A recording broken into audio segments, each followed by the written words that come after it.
Breaking news this evening at Mar-a-Lago, where the heightened security to protect the president-elect keeps getting tighter. They're using robot dogs to patrol the residence, looking for bomb and chemical threats. It is an unprecedented level of security for a president-elect that will only get tighter as he moves back into the White House in January. This comes at the heels of the latest details from the Department of Justice about an intricate Iranian plot to assassinate Donald Trump.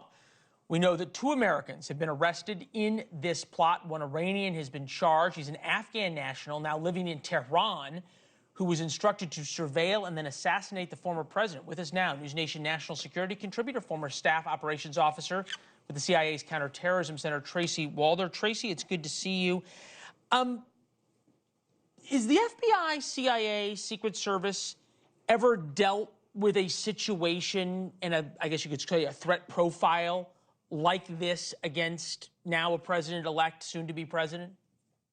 Look, I'm sure that they have, but not to this severity, to be completely honest with you. This is now the second time, right, that we've had people arrested trying to assassinate President-elect Trump. And this is highly problematic because Secret Service has really relied a lot on local law enforcement as well as working with the FBI. But now they're having to rely on the CIA for that international piece of information. And these threats are very real. I feel like I've been banging my head against a wall talking about the threat that Iran poses. They have said that this is their mission, and this is the score they're going to settle, and we need to be listening to that. Right, ...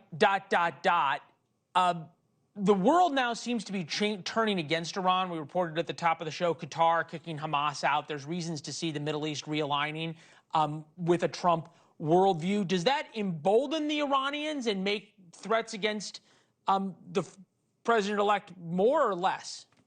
You know, that's an excellent question, Leland. I believe it actually probably emboldens them, to be completely honest with you, because it becomes more desperate, right, in terms of their situation. The reality is for a while, they were getting what they wanted, much to my chagrin, in the Middle East. But I think now they won't. Obviously, Trump's going to take a very hardline approach to them. We know that. And so I think they're going to become more and more desperate and will become more and more reckless in terms of what they do.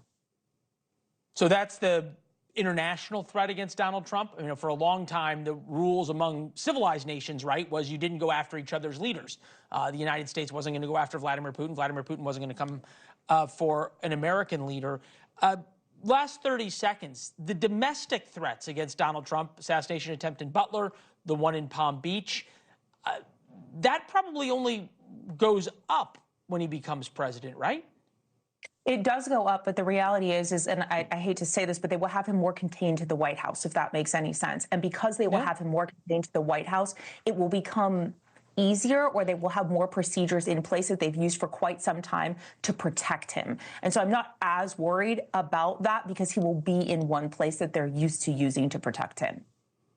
Yeah, it's a great point. And that's what the White House has been built for. Tracy, thank you very much. Thanks for watching. Go to joinnn.com to find NewsNation on your television provider. And don't forget to click the red subscribe button below to get more of NewsNation's fact-driven, unbiased coverage.